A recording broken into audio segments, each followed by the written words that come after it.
Can you understand the security behind why we'd be asking questions around people flying drones over the police station? Not particularly. I think it's quite a common practice these days, to be honest. Okay, so PTTP is still here in London. Here at Brixton Police Station. So last time we were here, there was a huge issue with the parking. He even raised it with some of the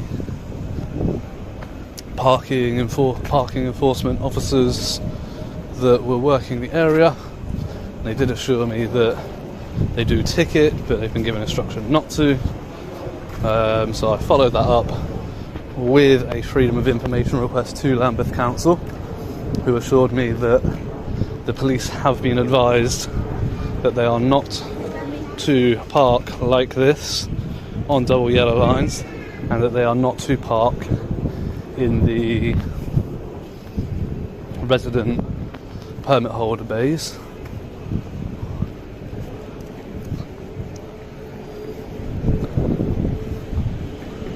So yeah, already got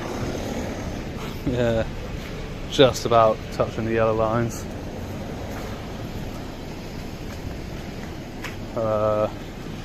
Blatantly just parked up on the double yellow lines, which is bizarre. Definitely constables, you can see the taser. Not very covert in plain clothes when you can literally see a yellow taser sticking out. Yeah, The first thing that stands out is how ordinary this looks, until the details start stacking up. The filmer is not chasing an emergency. He is comparing what he sees with what Lambeth Council reportedly told him about police parking. Consistency matters when rules are publicly enforced. A car on double yellow lines, a visible taser, and phone use inside the vehicle quickly turn a routine walk-around into something worth watching more closely. Before we get into it, full credit for the original footage goes to Power to the Proletariat, whose audit and recording made this video possible. With the engine running, parked on a junction, scrolling through his phone.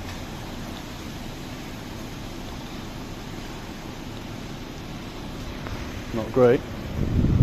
So let's get the registration of that one. It's BMW Romeo Foxtrot 71 Charlie Foxtrot Mother. It is what's the time now? 17:44.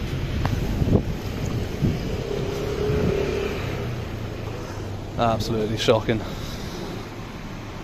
And yeah, the one in the passenger seat is just scrolling through social media, going straight onto his radio because he doesn't like the fact that I'm videoing. And there is in fact a very good reason for it.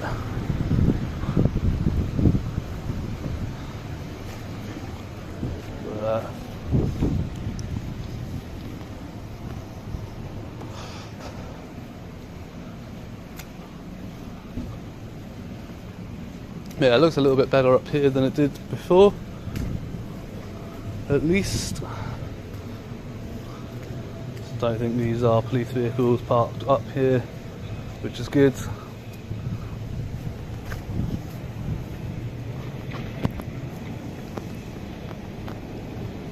Now the parking issue becomes harder to brush aside because the phone use creates a second question. Small details can change the whole picture. If the vehicle is treated as parked, its location matters. If it is in use, the phone becomes relevant. Either way, the filmer keeps documenting and more vehicles come into view. Although this car does have 3 penalty charge notices going for it.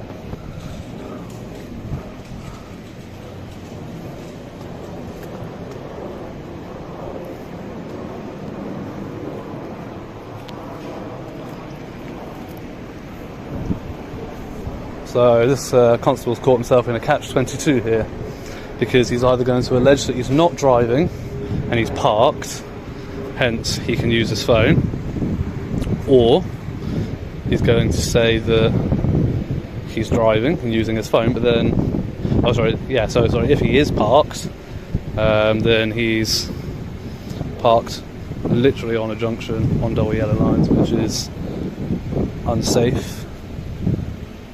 There is a very clear reason for double yellow lines. Now we've got more up here. So this one's another police vehicle here, parked on double yellow lines.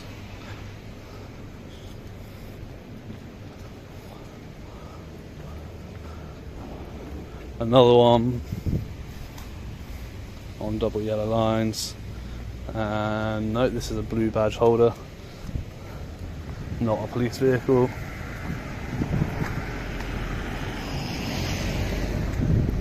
And we've got another one on double yellow lines. So Lambeth Council did get back to me and say that the police should be very clear on where they should and should not be parking around the area. So this is absolutely shocking. There we go, now all the vehicles move out. What began with one questionable vehicle now looks more like a pattern. Repetition makes accountability questions harder to dismiss. The filmer points out several cars on double yellow lines and refers back to Lambeth Council's response. The key issue is whether the same parking standard appears to be applied consistently. And another one on double yellow lines.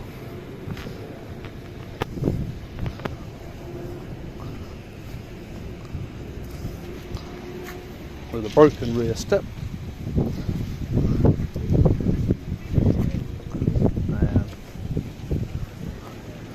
So yeah, looks like I'm going to have to contact Lambeth Council again. Yeah, so I do want to take my drone over here because the wind's definitely died down a lot. I've just got to find the right spot for it. This is no good because we've got that massive tree in the way. So that's no good. Wouldn't have much of a line of sight there. You alright? Yeah, good, thank you. Maybe from this angle. Pardon? Taking pictures. Pardon? What are you taking pictures of? Well, why? Just seeing if you're alright. Yeah, I'm fine. Who are you, sorry? I work there. Oh, you work here? Are you a police officer, are you? Yeah. Have you got a warrant card or something? Yeah. This section shifts the story from parking into direct police contact. Calm identification can prevent unnecessary escalation. As the filmer looks for a safe place to launch his drone, a plainclothes officer engages him and he asks to see a warrant card. The exchange stays controlled, but the focus is clearly changing.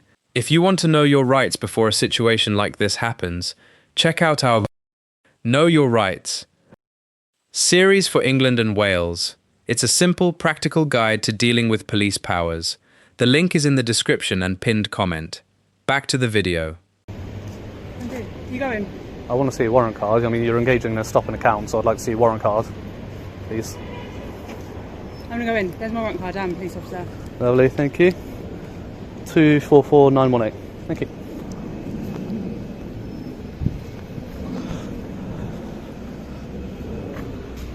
So, it might be better from this angle. Because we've got the tree on the left, but it's quite clear on the right there. So, get a pretty good line of sight of it up over that bit. So yeah, I think that might be a good plan. Maybe if I go stand over that side where there's a bit more room to set up, I think that might be a good plan, to be honest.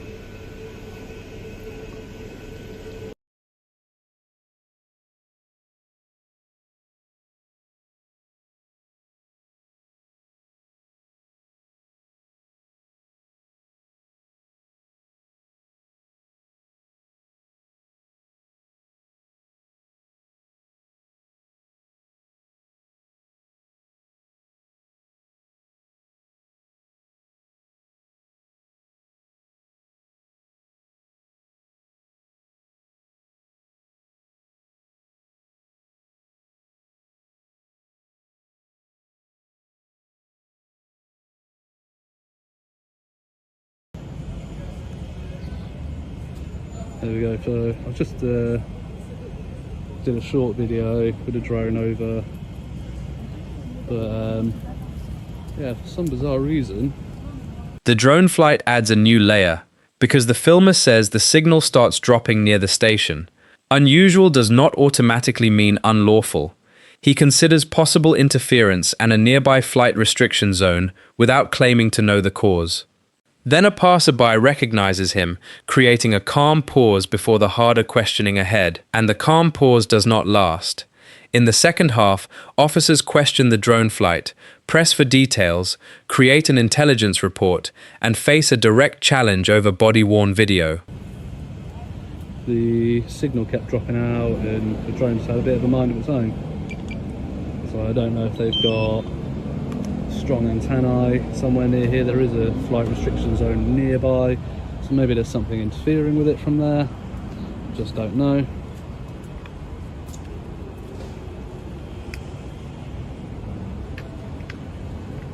But yeah, I'm just gonna pack that away quickly. Yeah, interview somebody. No, mate. Drone. Yeah, just flying the drone over the Oh, police you're a station. vlogger? Yeah, yeah. Where are you? I do like audit, like the police station. Audit? Stuff. Yeah, Yeah, you're yeah. auditor? Yeah, Go yeah. on, son. Yeah. Yeah, they've done this one already. Audit Britain, the black guy. Yeah, Audit in Britain. No, done it it. wasn't Audit Britain, Coley, that guy. Coley Burks. Yeah, I don't know his name. I've done this one before a few months ago. What do you call it? Power to the Proletariat. Okay. PTTP. I like looking at them sometimes. When the Yeah. police want to know what you're doing, No.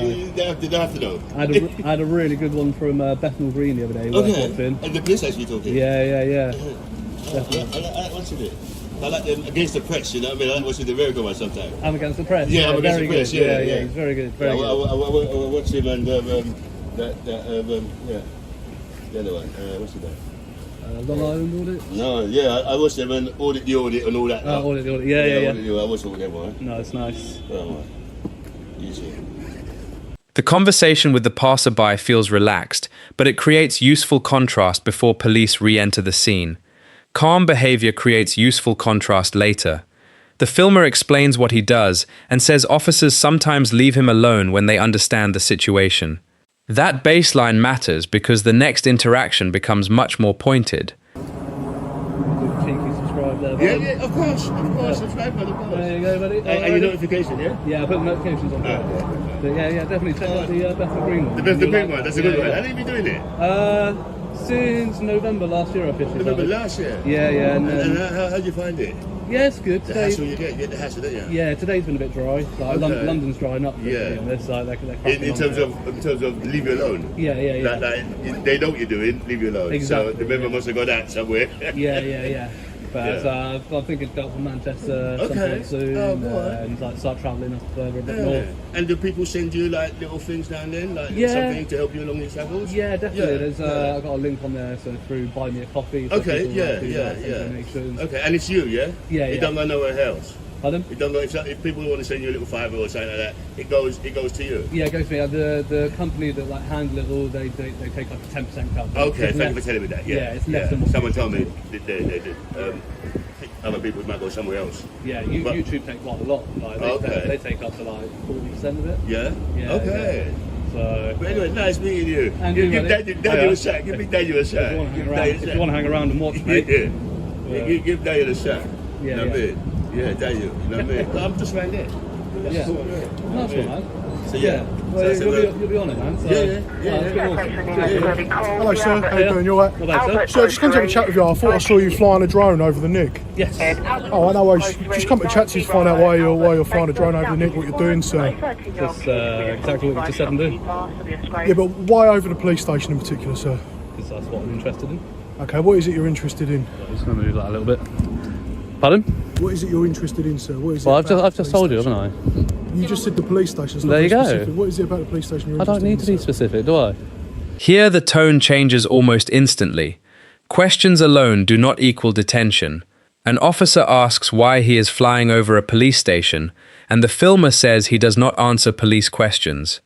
The officer raises security concerns, while the filmer challenges the assumption that drone activity is automatically suspicious. The tension is now clear. Well, you're flying it over a police station, sir. You're flying a drone. I'm asking you a question.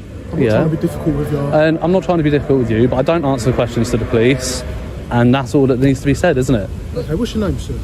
What did I just say? Can you understand the security behind why we'd be asking questions around people flying drones over the police station? Not particularly. I think it's quite a common practice these days, to be honest. Not quite. Is there any particular reason that you're filming outside the police station? What did I just say? I don't answer questions to the police. I mean, you're refusing to give details. How do we know you're not conducting hostile reconnaissance at the police station, sir? How do I know that you're not? Well, I work there. I'm a police officer. Doesn't matter. Exactly. You're a perfect man for the inside job, aren't you? Who are you, sorry? What's your name, sir? I'm PC Fitzgerald from Brixton Police Station, 3081 Alpha Sierra. Thank you. Appreciate it. And yourself, ma'am? PC McGee, 1520 Alpha Sierra. Thank you. And yourself, ma'am? DC Jessup, 306 ahead. Lovely. Thank you. Appreciate it. What's your name, sir? As we're all telling names now. Yes, but you're obliged to, aren't you? You know, you're engaging in a stopping account with a member of the public for accountability purposes. You are obliged to. I'm not under any sort of obligation to give you any details. Unfortunately, well, I say unfortunately, it's quite fortunate for me. It's unfortunate for you. But Alright, sir. Thank you very much for your time. Obviously, we will put on what we call a primint, which is an intelligence report to suggest that you've been flying a drone over the police station. right. And our intelligence team will pick it up. And Okay, I'll do a freedom of information request for that, and I'll request that gets deleted because there's absolutely no criminal need for it, in my opinion. You aware of the memo from the National Police Chiefs Council circa December 21? I think it was the 31st. It's been updated twice since then. It should have been circulated to every single police station in the UK. This is where the interaction becomes much sharper. Accountability works both ways during official contact. The filmer refuses personal details, asks officers to identify themselves, and questions why an intelligence report is being created.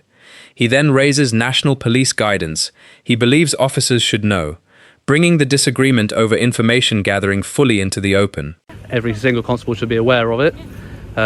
So, to be honest, I honestly don't see the need for you to come out and speak to me because you should be absolutely aware of what's going on. Alright, sir. Thank you. And so, just before you go, one more thing. Did any of you turn on your body cameras? Yeah, mine's on, yeah. Yeah, is there a reason that you didn't notify me when you turned it on? Thank you, sir. No, but we are filming. Have a good day. You are filming, but there's no reason you didn't tell me. No, sir. Okay, IOPC complaints for that then. Thank you.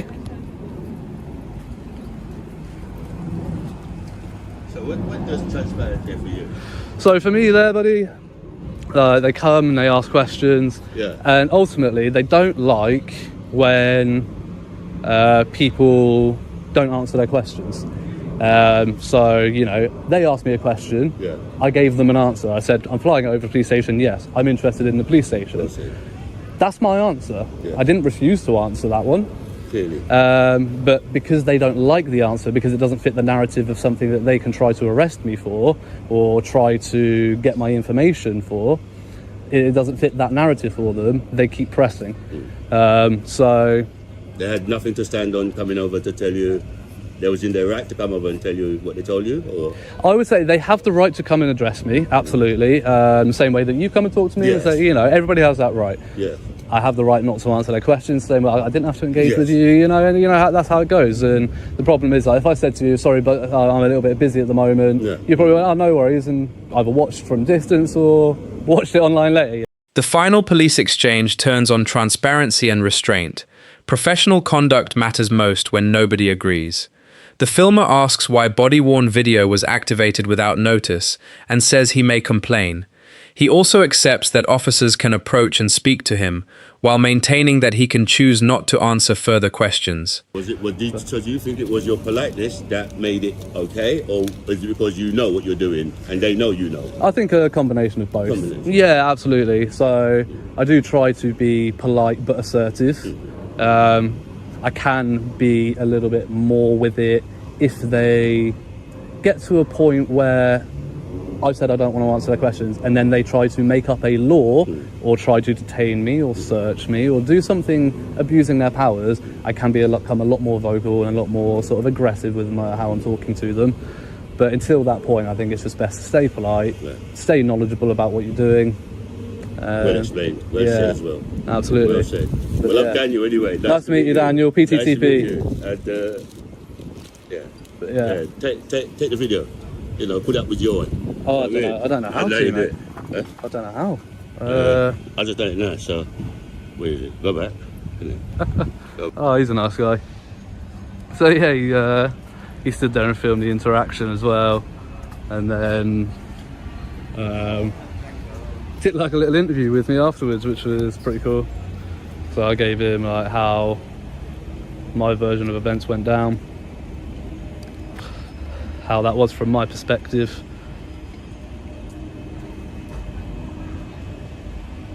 And ultimately what it was that I think made them walk away from the situation. And I genuinely do think it was a combination between my calmness, politeness, but also being assertive and steadfast in the fact that I don't answer questions. The strongest lesson comes after the confrontation, when the filmer explains why he thinks the officers eventually walked away.